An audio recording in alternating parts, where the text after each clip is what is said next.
Merci la fidélité Nabino na programme il y a Canal King Télévision, premier numéro il y a magazine, il y a analyse, il y a actualité, Canal Presse, c'est Bandi, bon début de semaine à toutes et à tous, merci, équipe formée en place pour nous servir, Bruno piloté par Serge Makoso, par Bola, Msimbi Amavinga Soulemboyo, PV, Ambata, voilà l'équipe Bazawana pour nous servir Bruno, pour proposer Bruno plat et nous breaking news.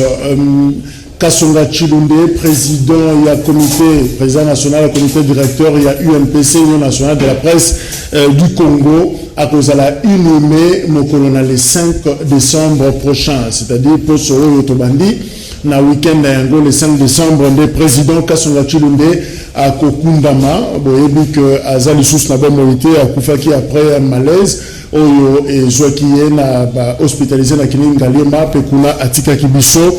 Voilà le programme où la PCBC a un passeport biométrique dans la République démocratique du Congo. Début à vente, il y a un formulaire réseau Bandal, le lundi, la affaire étrangère. Donc, sur le Kepuna, au soit formulaire sans problème. Voilà, annonce au PCBC a Covid-19. Ceux qui ont respecté ma geste barrière était, il se peut que Tolia Noël Nabonane Nabandaku, réconfinement, on est à docteur Mouyembe, à prévenir tout le monde, l'atakashne, bomba, monokona zolo malamu, distanciation, tout respecter ma mesure barrière, sinon, bakozala obligé à décréter réconfinement, comme bonne année, na ba fenêtre kaka. Voilà, mais la grande question aussi, $45 au foot en aéroport international de Anjili pour Bima, Libanda. Au Bini, 45, au Zongi, 45. Son bon wana ezokende wapi? C'est la question que Batouaza peut se poser. Ndekomoko d'ailleurs, Abima qui Libanda Mboka, a foutu 45, à Zongi 45.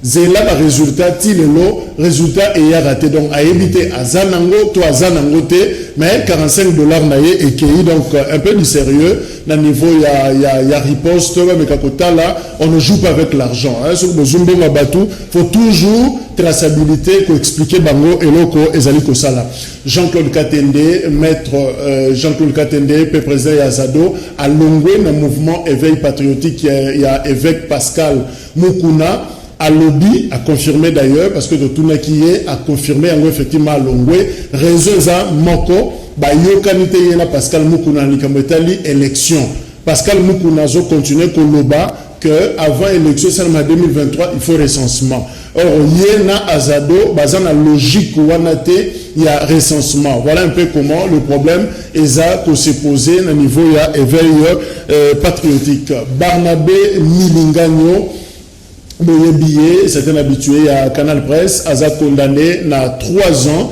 et à prison, pe barman de Sengela Fouta, ba reproché outrage na chef de l'État, pe menace l'attentat. Voilà, oyo kangeliye nango yango wana à Sambaki, yango de salaki pratiquement buzz na ba réseaux sociaux, week-end au Mobimba, Barnabé Milinganyo à Koti Boloko, mais à Zo Kotisa qu'on interjeté appel le lundi donc azo côte s'appelle naie mais ekoye bana décision définitive ekozoma après appel PFCC babandi ba préparatif ya marche na bango pour na côté la violation ya constitution selon bango likambo ya tentative ya déstabilisation de l'institution instrumentalisation à justice insécurité pe vie chère na République démocratique du Congo voilà aux ali quelques infos to ngaki to pesa na bino yango wana Problème mais ça que se poser la gestion d'espace public dans la ville province ya Kinshasa.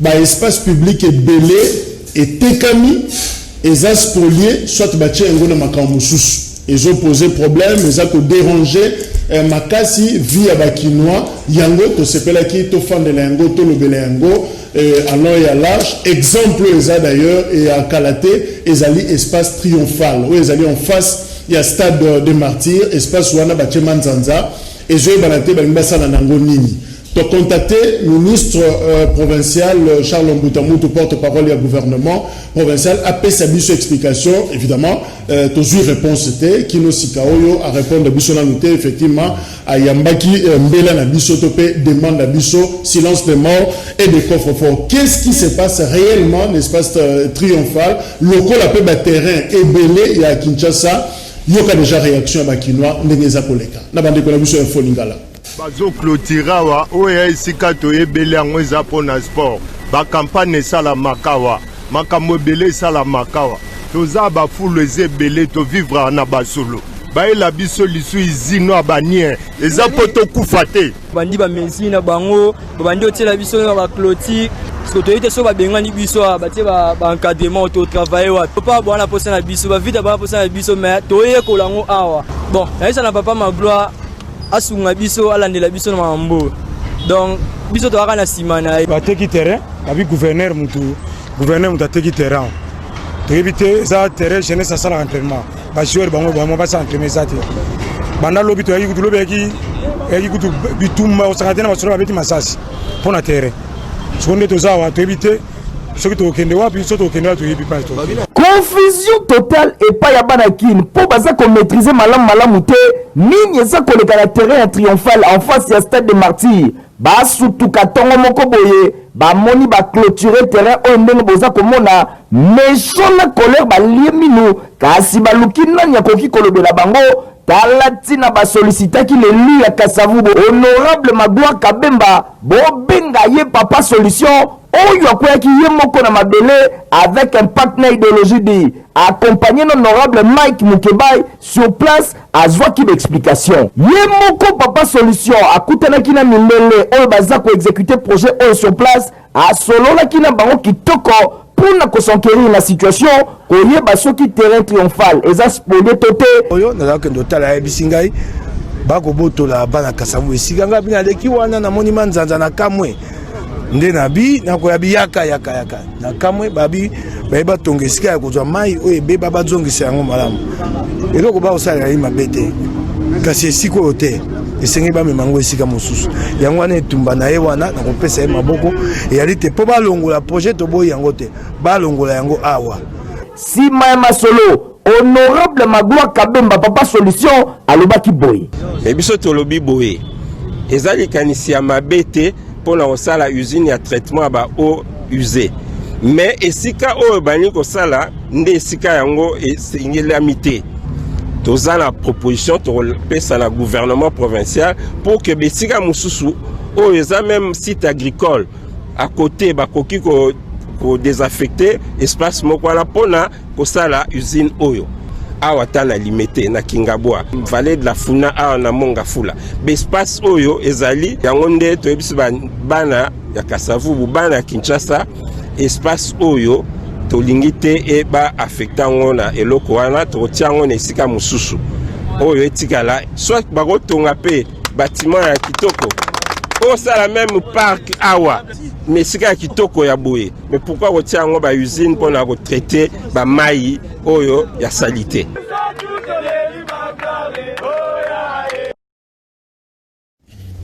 Voilà, Tozana Mike Mukebai, honorable député provincial à Kinshasa, Azana Biso Longo, honorable Mbote. Mbote mingi ndeko ngazaki. Godé Mopepe Azana Biso Elongo, analyste et acteur de développement, et Azana Biso na plateau, Mbote Nayo. Mbote ndeko Jacques Balandino Soya Canal Presse. Merci. Voilà, honorable Mike Tozongelo, parce que l'ongina tout le monde na élément wana, l'ikambetali triomphal. Willery également, na rond-point Willery, et si kayo zappé député ya Lingwala, ba chaka moko bakangi yango bazolo na ba pelouse te ezika to stock ndaba pelusa kolona esila sembo esika bateka mituka moko bakangaki bato na babengaka biso awa balinga teka esika bazo parc wana esika bateka ka mituka pépinière à Bandal n'en parlons même pas, mais il se pose un sérieux problème tout tika na likambo ya triomphal au fait balinga salani yo zaki wana sur place oyoki yo moko moto yebisi yango bana kisasa bakongomani olobi te obengi porte-parole ya gouvernement te lelo alani Charles Mbotemutu depuis samedi obengi ye po bayebisa bana kisasa elo ni basala te lelo ayanoli yo te engo bate kisasa eza okambama te kisasa etambola lokola mopepe bato balamuki basali makambo na bango mpo biloko na bango tokomi na esika wana totuni balobi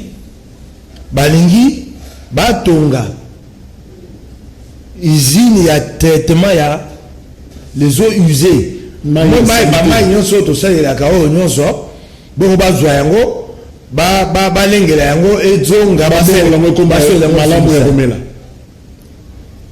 eloko oyo balingi basala wana esika balingi basala yango wana ekozala mpo na quantité ya ba-eau usée boni ba-eau usée yango babandozwa yango wapi mpo ezosenga te soki basala yango malamu batia yango esika collecteur eyali mpo bamai ye komi na collecteur bango bato bana mituka wana mpe tofungoli parenthèse bajusa mpe régie des eaux molunge makasi olia kopesa moyen na régie des eaux babongisa mosala mais bambanda baleki continue honorable sika baza na mituka wabi mituka oyo baa nango oyo bandako kokenda kozwa oyo ize mpo eyela bango wana ntango otali eyali ndenge ya Argentini omoni abandaki na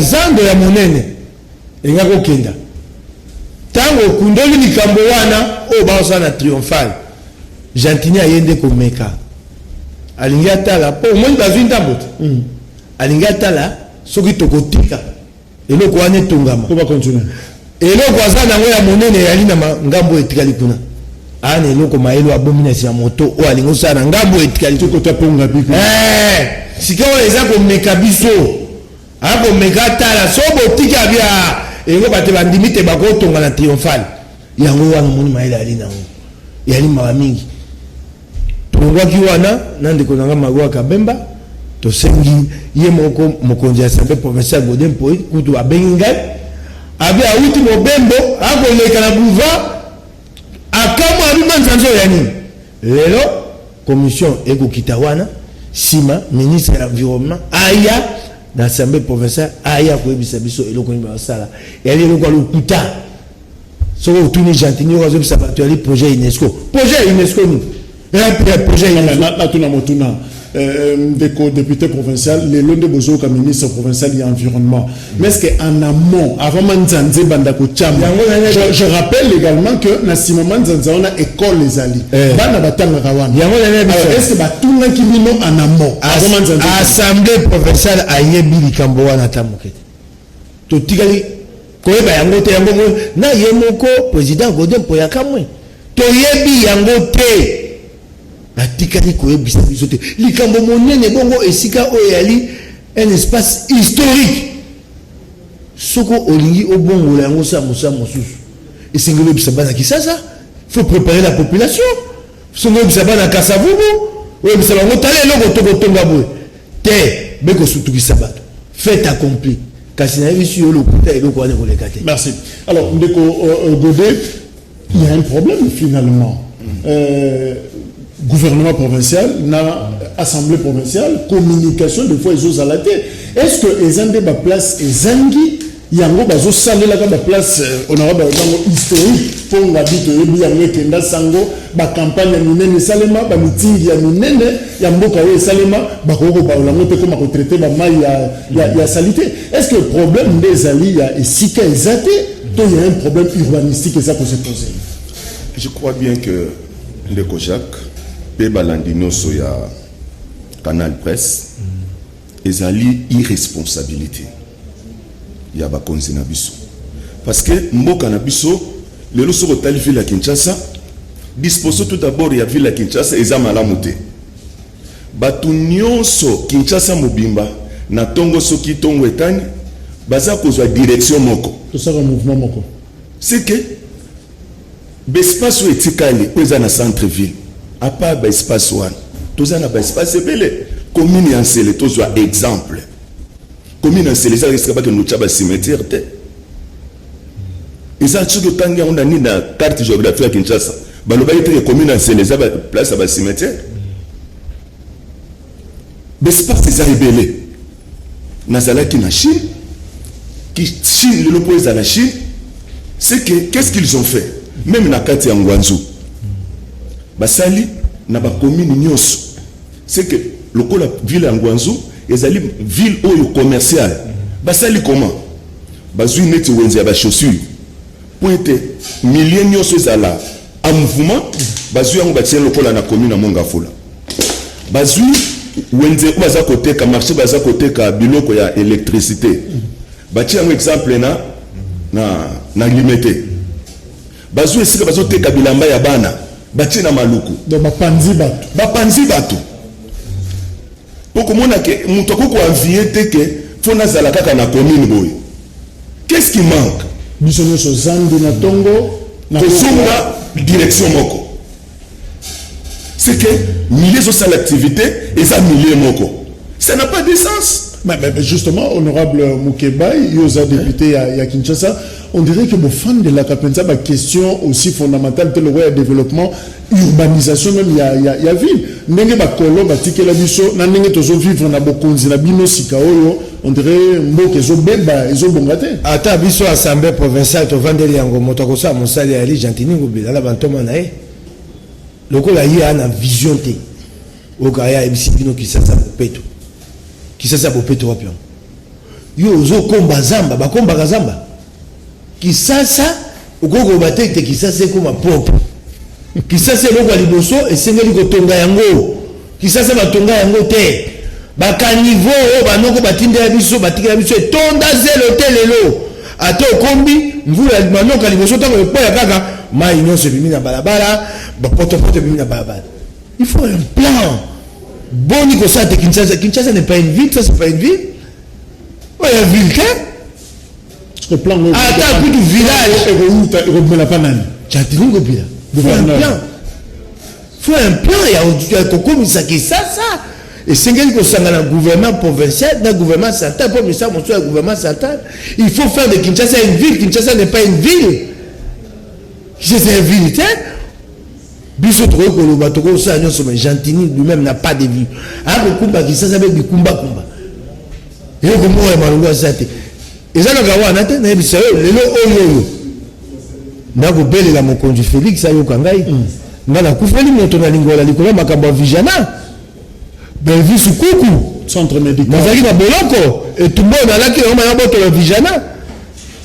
Gentini ngala kela pesi mikanda pour payer mokonzi. Abate la vijana te yenda tindi ba ke do teka yango lisusu mboko yo na ba ne ya te ba citoyen ba kongomani bango ne ba ko bundia bilo kwa mboka biso ba konjinde ba teki e ndenge ni mboko sikande to so no bo makaba vijana zongi ba lingi ti ba za vijana wana na nani ba to ba ko somba ko baptiser ya bango na ba certificat d'enregistrement bango a lokuta ya faux malgré moto akufaki malgré ministre provincial akei boloko lelo yo balingi suko boto la vijana pena koyebisa bazuze likambo ya vijana boyebi yango te boyandaki yango te bakei kofunda monganga oyo azolobela makambo ya vijana bakei kofunda ye na cour d'appel bafundi asali eloko nini yozuze so bayenga kofunda moto esengeli te kaka obenga moto so bafundi moto likambo ya lite komona tete likambo ya lite sika bakomosala monganga wana baintimidation eyali mabe yango na kosenga pg ya cour d'appel pg sunga biso tokufeli moto na lingwala moto mobimba tokunda ye yokela biso mawa bate ya mabe na biso nakosukisa boye nazali kobisa ndeko mokonga alobi babite vijana eyali na certificat te yango wana so mama wana ye kosomba bokoloba bongo biloko nyonso mbula matali okomona yaka na certificat d'enregistrement te payedi pepe eza na certificat mama yemo aya na certificat kasi bokende oteka ngo te nalobi boye n'a pas essayé de libérer. Au moins, il y a le quoi Vijana. Ce que j'ai dit à mon condingo, bilaki mon condia solo. Ata maman wana asomba ki mabila na solo. Akoy ko benga maman na bi engumba kisase ko zongo solo mbongo. Bon, moko mosusu. Mabele wana ya Vijana, to ko yesa l'hôpital wala monene. Nous devons avoir des ambitions. Nous la Vijana za mo ndako moke. Oh ba noko ba tonga banda ba kenda. Mabele na mo tika et kenda la mo. Merci honorable. Zela nano ndeko Godé. Il y a un problème na Kinshasa. Et nous connaissons les autres qui ne sont pas dans Maluku, qui sont dans Télé, qui sont dans la périphérie. Les gens veulent toujours, quelque chose comme Vijana, nous t'assumons. Et surtout, commettre la langue ou la pas honorable Moukebaï, position sur les manatés, et exactement le ça. Et ça va terrer à Bana, à Zobé Tabal, mais forme n'a pas ressuscité. Aux yeux d'eucalyptus, ou en Angilia. Comment on a sur le traitement, il y a des usés qui ont évité. Qui manque que cimetière, batubalela, bateka cimetière. Donc, et comme il va fungoli tombeau, bazumi linga, moto, batumbeli bino moto, obokunda, baziki siena cercueil, après basopi zelo, batoninda kolikolo. Donc, nous avons fait un tata, maman, tokunda, nous avons baziki c'est la bino moto. Alors, qu'est-ce qui fait que les gens ne veulent pas acheter là où ils sont libres, ils toujours le la Vijana, là, ils n'ont pas de problème. Problème, il y a mon autre Kolomani Bandel. Ils ont mauvaise gestion. Parce que, et nous, que ça, parce que l'État n'a pas ce qui a ça, pour ça que ville à Kinshasa, quand nous que nous sommes enviés à cause de la facilité, n'a que nous revendre des oui. Qu'est-ce qui manque? Et là, vous avez ça passe. Même gouvernement n'a pas. Et là, nous ce que balingi batonga. Batongi le lo hôtel du gouvernement. Qu'est-ce qui pouvait manquer bazo hôtel du gouvernement wana? Batongi amuna maluku. Ce qui batongi hôtel du gouvernement maluku. Maluku ezana batebele bako préférer pe bavanda esika wana. Match de martyr. Et c'est là que babuki na banda kwa bato. Qu'est-ce qui avait manqué que bazo stade de martyr wana? Baki kotonga même na kimbatse ke kuna na kati. Ce qui va tourner en coin, nous ne savons pas que nous revenons à Mubanzi. C'est que ceux qui va dire que Basu Bilo qu'on a vu sur la mine, Basu qui est négocié pour délocaliser. Oui, ville de sens. Parce que ce que l'État a qui a tiré l'eau comme on n'a pas moko, quoi on a que soit déjà valeur. Le marché central de Nezawa. Est-ce que ceux qui va retourner, il faut que y kaka suswana, baba n'a pas créer des espaces. Qu'est-ce qui manque même le marché central pour délocaliser? Le quoi tout le monde qui est battu sur la nous a chaque liberté. Au moins nous à l'ongé la liberté avec le son de papa na zando munene. Différence il y a pris on a connu ça en mois de décembre de nasser. Donc à l'année décembre, ma foutre le transport à zando munene. Donc le problème peut ça va conduire les mentalité. Et ça là qui kala le lo za la biloko e belé zo so na marché à liberté. So côté na marché à liberté le lo vente za makasi na kati ya marché à liberté. Ezali irresponsabilité à bakonzena biso. Les lots n'a eu exemple. L'espace autre bazotika batika le longa boulevard. Le loko la commune masena ndenge honorable à Uta Ekolo. Alors qui tsa batongi en côté, le lot commune à Masina. Et c'est ka bourgmestre c'est tout ça azoko kamba. Ce que commune agence ya PMI.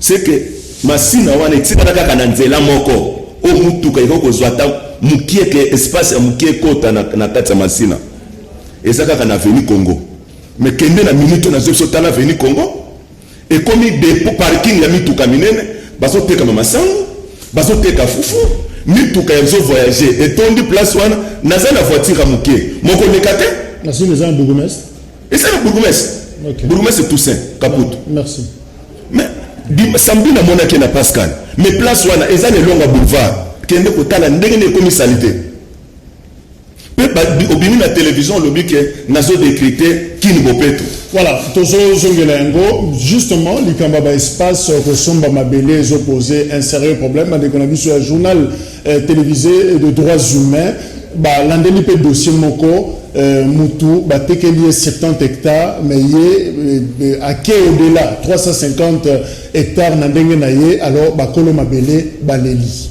tolanda maman Lukia n'a été pour l'état de droit. Le de comme dans l'état de droit. Ah maman Lukia na atika wa sala wana état de droit comme on a. Alors que les attentions de toute la République restent focalisées sur les consultations organisées par le chef de l'État en vue de dégager une union sacrée de la République, les habitants du village Mbio sont par contre préoccupés par ce conflit foncier qui les oppose à la députée nationale Marie-Ange Lukiana. Le village Mbio est situé au groupement Ngouma, secteur de Menkao dans la commune de Maluku.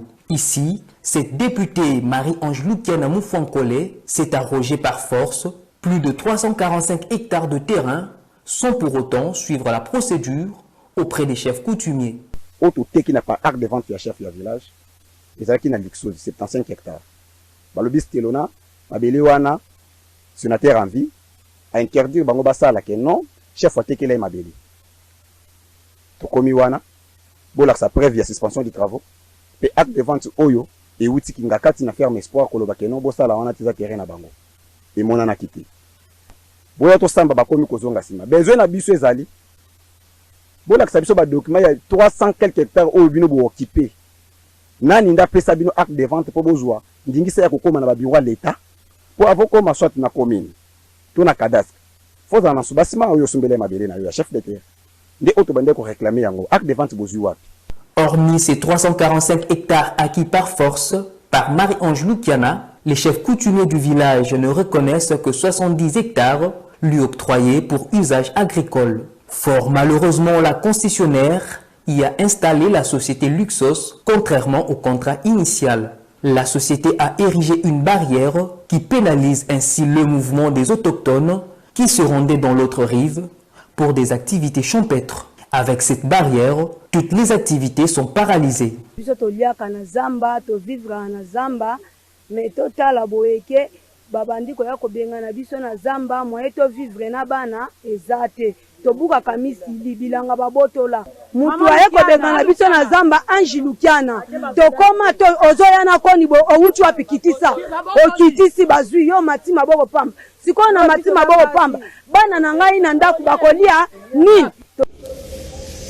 Voilà, on a tenté de rejoindre partie, il y a Ndeko Lukiana, Marie-Ange, jusque-là, encore une fois, silence, réaction exatée, espérons que Bakoya peut-être comme la bicho, pour la version Nabango. Alors, honorable, on vous reproche justement, c'est comme si Boza, la spécialiste, il y a pour réagir, mais bozo kangate hémorragie bozo kangate mabe soke zo banda ko salema wana za spécialité ba député à Kinshasa soko le bibongo na biso le bisolo mikolo nyonso ala ko bela baninga nga ba député provincial ya IDPS bala ndakisa ya président Félix et pas ya gouvernement certain kuna makambo ko bongana et pas na biso ngumba Kinshasa mawa na ko bela la bande kuna nga ba député provincial ya IDPS bali jomi na mibale so batie makanisi babi to bongo makambo to bongo makambo kasi na moloko ya bango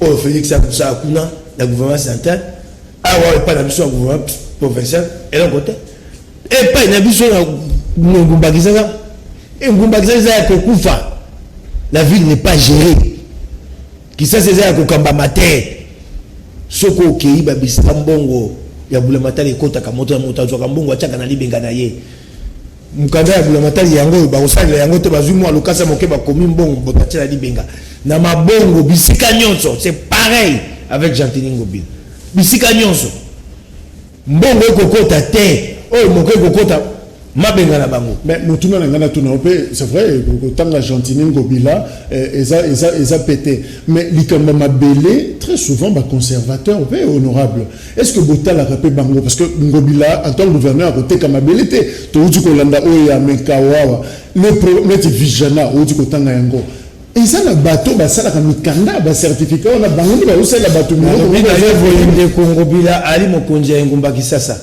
il y a les conservateurs te so conservateur kenza mabe asa mikanda mabe Ngobila za po battre ngumba Kinshasa donc quoi likamba vigana ngana ela ka mikanda nyonso na yele mikanda nzoka ndeta ona yele atabia o ndelo ko mala mon père pato sa kuna biso na yele ka mikanda nyonso ya ali mokonzi ngumba Kinshasa l'hôpital ya l'hôpital bula maternité ngana ko battre yango yete et traiter bateau belé na lingua et comme inde ba kongomani bango bakena ko battre leloko ba continuer ba teki il est là pour abattre la biloko ya Boulamatel.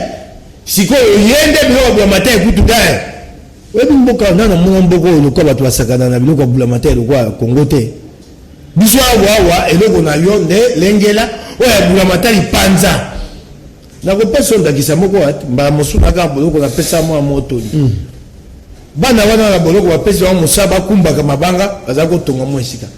Mwana na soko aleki na pusu boy mabanga ko koya. Bande ko ba ko mse mabanga ko kwa bia ya kwa la ngo sopana na ngo kuneza ya Boulamatel na kena ngo wapi. Na bengi na biaka. Omoni kwa nyozo nyoko na boloko. Po ozo sopa mabanga ozo bate ezali ya Boulamatel. Bato bazali banda bakonzi ba osaka lokwa yo yango ozo nyoko ma. Bango pe bongo Boulamatel ba kolia. Yango ayo na boloko ozangi biloko kolia ba ko peso vungule isika kolia malamu réalité. Wali lokwa bango. Iso yebite paso ozana ngwao. Yali po bato ba libanda ba ko sama kabolo ko sama banga Boulamatel ya. Bango siko ba ko sama na misula Boulamatel. Biso to banga yo ko Boulamatel. Mtoka yo ko Boulamatel ndi ya ko banga. Po ezali ya biso ba solisanga. Yo ko stimba ngote. Oh ya yonde lia. Po mona sakana yango. O les ya lisanga ya biso baso. Yo batie yo belo kwa moyenge bene.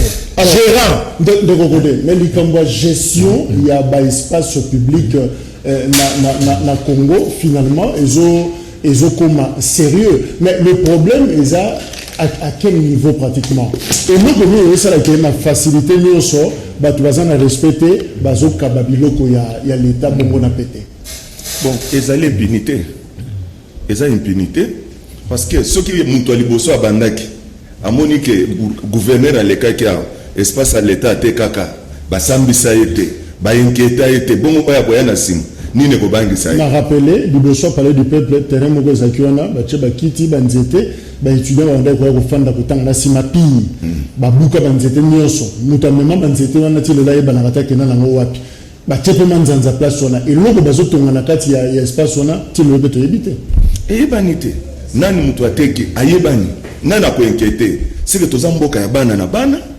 ozana occasion ya koteka eloko à l'état tu fais ce que tu fais mutu ko inquiéter azate ce que eloko o impunité ce que continue boy c'est que ça disparition mboka na biso mboka zo disparaître parce que sans ça mboka zo ebanate mboka nyonso etongamaka bato bazo vivre mutu azo banga ayebike funa zana ba limite nanga le net gouverneur na biso so balinga teke eloko nani akobangisa ye oke na bacommune so babike mutu aoteke eloko nani akobangisa ye mutu akokipe moninga aza te se toza na problème moko na mboka na biso mutu soki azwi pouvoir azwi ete na pouvoir na ye c'est que il s'occupe que esika ya azomona difrane ezobima kuna yo boma na yo opanza na yo etali ete nzoka mboka etongamaka boye te fo totala bagénération ezoya na nsima fo totala avenir ya bana na biso totala mpe bagénération ekoya na nsima toujours tenir compte na yango te mundele ntango bazomekaki kozwa nini ya Kinshasa mwa ndenge ya kotonga Kinshasa eza na bisika batikaki lokola espace vert eza na ntina batikelaki yango lelo pourquoi ozomona baka ya bamaladi toza protégé te parce que lelo tanga na bacommuniqué ya na radio na télévision tala na Facebook eza kaka je vous annonce la mort mboka nini eza na bonne nouvelle te place oleka mpepeza te esika koleka mpepeza te à part na baterrasse pe eloko moko liso salema eza kaka soki bateki place moko petit peuple moto eteki place bato bazoteka na miso na bango bazotonga na miso na bango bakotika bango bandako emati baye babuki lelo apocalypse tozwa esika ya quartier 1 wana ende moko aye na entrée ya quartier esika batika na bekabitus balonaka place wana muke nani planète J ayaki kaka lokola maseki espace ekei mais ba gouverneur se bazona na sima moko ta ko décider bi ko sa place semene ko teka te babuka yango pende bazobuka bato ya bingi ndenge bazobuka bato ya belge atika ka eucalyptus pourquoi alonga ka nzete wana non c'est que belge ça mayele te c'est que belge ça ki mayele te muto ça mayele gouverneur ayaki on ateka ki place wana c'est lui qui était le plus intelligent parce que pour ayaki liboso ce ka sala ki on ndenga ko zanga mayele bongo bazo ya na sima ils na bisika bele to vivre na Kinshasa ba babuki yango poni ba bisika mususu gouverneur pa ya lobike bisika we sengela ka ko teka yango te babuki yango qu'est-ce qui manque c'est que pour mesure bakoko subir rigueur et loi et ça que petit peuple pauvre malheureux. Honorable, est-ce que au début de Sima to récupérer biloko nyonso ya l'état bino en tant que député na biso ya Kinshasa parce que to là la to surtout ki RTNC zate ba ngana ya militaire et tumba yango wana yango kina ko bwaka mbele na bandeko na ngai ba député provinciaux ya IDPS poso ko tie maboko motema na moto ko qui ça c'est ça maboko ya coopérant ça c'est fort na ko biso ya solo pasi ya Kisasa yango wana moto akokumba Kisasa ana vision te ana programme te même comme sous na ko bisa yo monsieur zango bilate a hérité yango et na ya kala na bina obwe tango ya ye akuti makambo yake mabe ausanya ko bongisa sikaya yo sana Kisasa on a personne Kisasa po bato batambola malamu dans toutes les grandes villes du monde. Le transport en commun, ça les moyens de transport de masse, na terre, na métro. Bus et yakasima, pas bus et cococater. Au moins, ils transfèrent aux musique sur la compagnie à Koufi. Bon, on compte à mon cœur. Tout le monde ça, nous est là, il y a très urbain à Kisasa. Banda, j'ai entendu Ngobilaï. Baté comme un bendé, hein. Très urbain à Kisasa. Oso moni a poussé en guata mo ke prezonga mabenda rai akeiko sala wenze na lingwala wenza rai et si ekufa ya kozongi sango batie béton likolo rai. Ça c'est le gouverneur de la ville de Kinshasa. Donc il n'a aucune vision pour la ville. Batie béton likolo ya rai na lingwala na Chantilly Ngobila. Honorable Mokebai, oso regretter, oso réagir. Est-ce que pioche chez eux pour beaucoup béton on a beaucoup misara il banda boyebisa gouverneur stop to boyelo kwanesa na lobina yo c'est ce que Kinshasa na lobina yo esengeli assemblée provinciale to sa mosala wana kasina ko biso ta assemblée provinciale Kinshasa eza ya kokufa banda to bandi session mobimba to seka plénière mibai session au septembre Mongo réalité bana Kisasa mo baté assemblée provinciale Kisasa et kufa na yango to ça ga biso mosate il y a pas d'argent biso mongo ba futa ga biso te mongo ya mosala et ya la gâté et pas ya Chantilly Ngobila ata mongo ba contrôle parlementaire ata 1 million de francs na ko biso ngamba solo 1 million de francs 2 millions de francs pour la moi commission boy et sengé ba to ba zo moi mai et ba sa mosa et réalité. Donc, moi, ma mission d'enquête, ça, ça, c'est ça, Chantilly a bomi qui ça. Le 30. Le 30. Sans essayer. 2 mois. C'est sûr, la personne a mis ça. Et très sans amoko. Tout ça, ils vont s'arrêter. Tout ça, ils vont s'arrêter. Mon réalité. Nous, ce qu'on a coronavirus, c'est pas Chantilly. Le coût à coronavirus, c'est la mauvaise gestion. Nous avons des informations dans notre tête de ville à la fin de chaque mois. À la fin de chaque mois. Chaque mois, le coronavirus était le coût. Pas ni le coût coronavirus. Vous dites que ça c'est que dans les Bossoboni. Chantilly Ngobila a ça.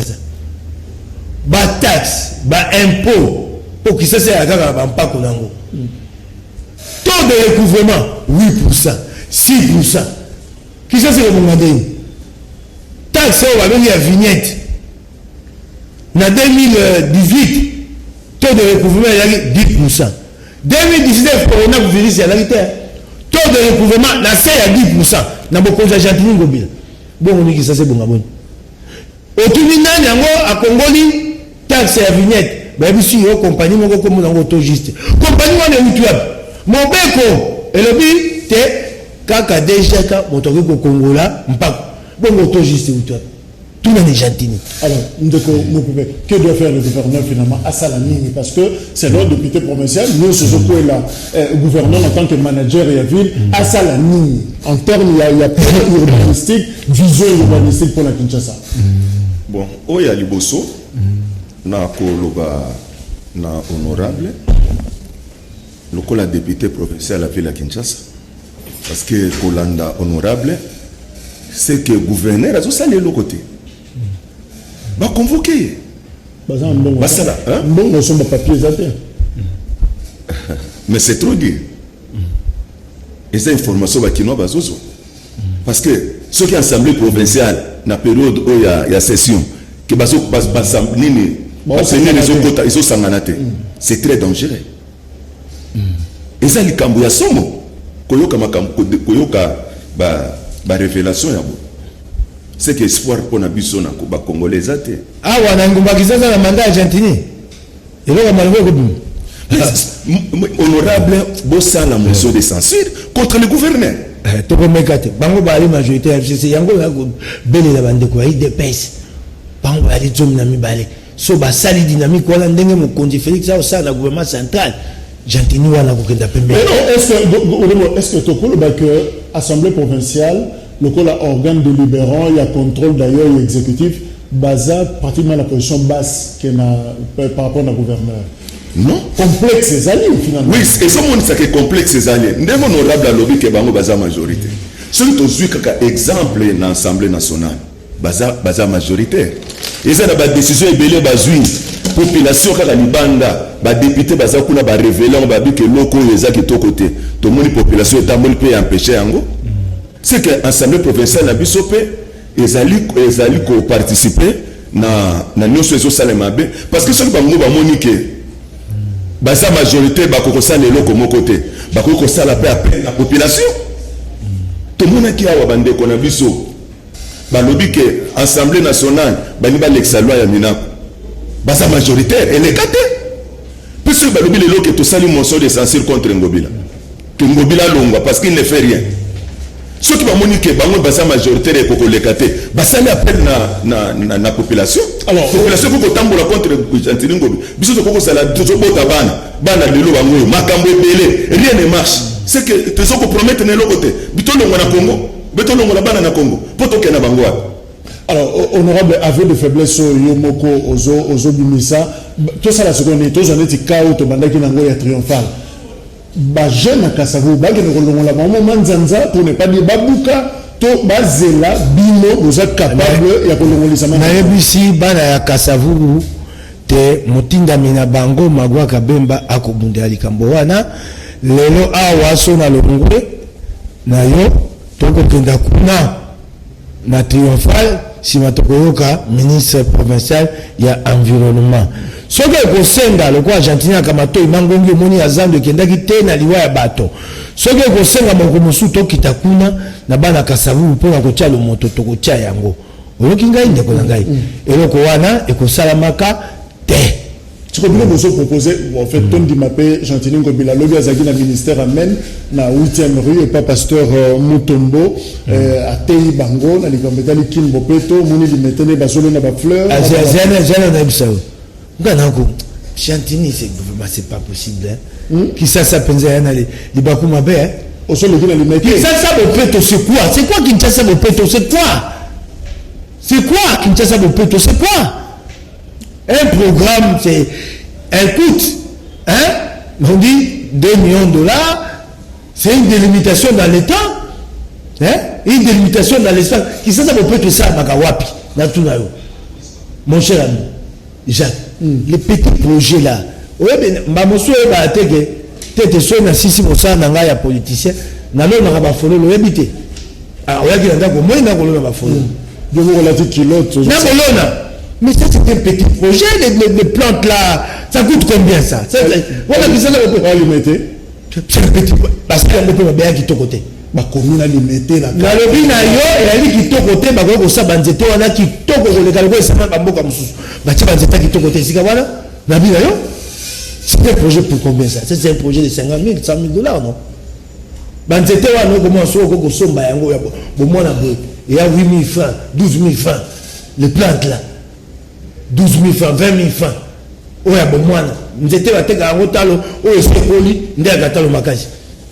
C'est un projet pour combien ça? C'est ça qui Kinshasa Bopeto. Kinshasa Bopeto no ko liboso mai etambola.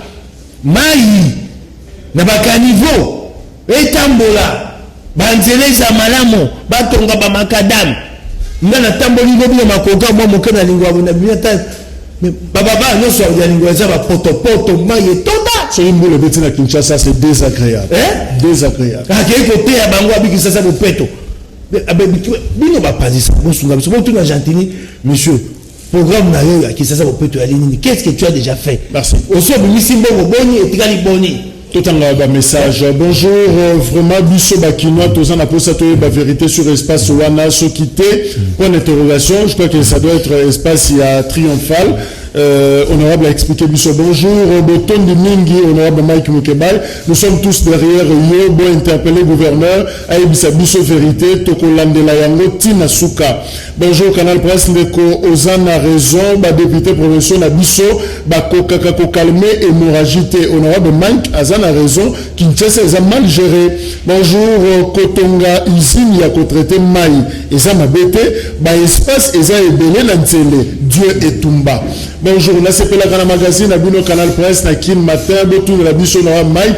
Est-ce que Baza, en bon terme, un andeko, ça c'est pas une bonne question, c'est vraiment privé. Bouka numéro, il y a honorable Tounaï. Bonjour, mon espace, mon sous-sous, ezan à risque, ezali, il y a Sima, il y a la police, il y a Matongé, Bisso Bana Matongé Toboy. Police à Matongé, c'est où? Je ne vois pas. Ah, là c'est ma maison communale, il y a l'espace maison de la Bibemba, terre mon Ah ok, je vois. Côté à sans précieux, église sans précieux. Ok. Bonjour Mbeko, Azan a raison, au juste Tilelo, espace eucalyptus, il y a quartier 1, toujours comprendre été, dépôt Koniwana, au juste les amis, les bananjili, réagissent à côté, le Sony. Effectivement, c'est très sale, dans le quartier 1, wana, biloko, batonga, tout magasin à coin wana, et puis une grande usine. Ndeko, waouh, député, vérité et bini, député, foot à maraté, oyo soni, mais pour basaler la émotion, et zo zelani. Pour basaler la gouverneur, monsieur zo zelani. nalobi na yo te lingomba ya badepute ya FCC yango nakobokoka nakobela bandeko na nga badepute provincial idps batelema mpo tobongwa makambo na engumba ya Kinshasa. Peter Kazada yoki. Bonjour, vraiment eza soni alors mbongo ya bataxe nyonso ya Kinshasa ekendaka wapi?